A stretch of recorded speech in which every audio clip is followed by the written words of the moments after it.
आपण समस्त मो तरफ नमस्कार। आशा करछि आपण माने समस्त भलरे थिबे। मु भी भलरे अछि। चलंतु वीडियो आरंभ करबा। किंतु वीडियो आरंभ करबा पूर्वरु आपण मानक भितरु केही जदि आज मो चैनल रे नुआ थांती ताले प्लीज प्रथम चैनल टी को सब्सक्राइब कर दियंतु। पाखरे थिबा बेल आइकन को क्लिक करंतु जहा फरे मो नुआ नुआ वीडियो रो नोटिफिकेशन आपण मानक पाखरे खूब शीघ्र पहुंची जिवो आ आपण माने मते टिके सपोर्ट करि परिबा आगु को जीवा पई। भात एवं रोटी मध्य केउठी भल आसंतु आज आम से विषय वीडियो माध्यम जानिबा।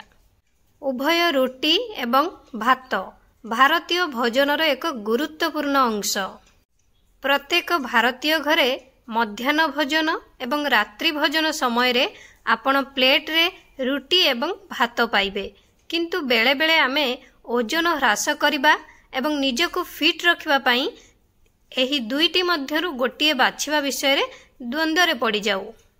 भात एवं रोटी विषय रे प्रश्न उठे केउठी खाइबा उचित। सेतेबेले प्रश्न मध्य उठी थाए जे एथि मध्यरु केउठी भल।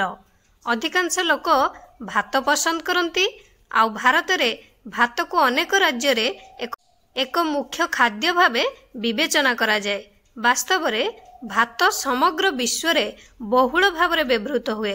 भात रे कैलोरी एवं कार्बोहाइड्रेट जोगु ओजन बढ़ी थाए। भात विषय रे कौनसी अनुमान करबा पूर्वरु एहा विषय रे किछि जानिबा जरूरी। जदि आपण ओजन ह्रास करबा को चाहुछंती तेबे आपण निज खाद्य रे भात अंतर्भुक्त करि परिबे। तेबे ताहले आसंतु जानिबा ए दुईटी मध्यरु केउटी भल। रुटी रे पोटासियम, आयरन, कैल्शियम एवं फॉस्फोरस थाए।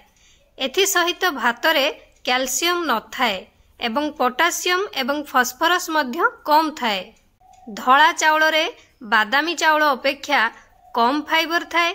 ब्राउन चाउल रे अधिक विटामिन थाए एवं मिनरल्स मध्य थाए।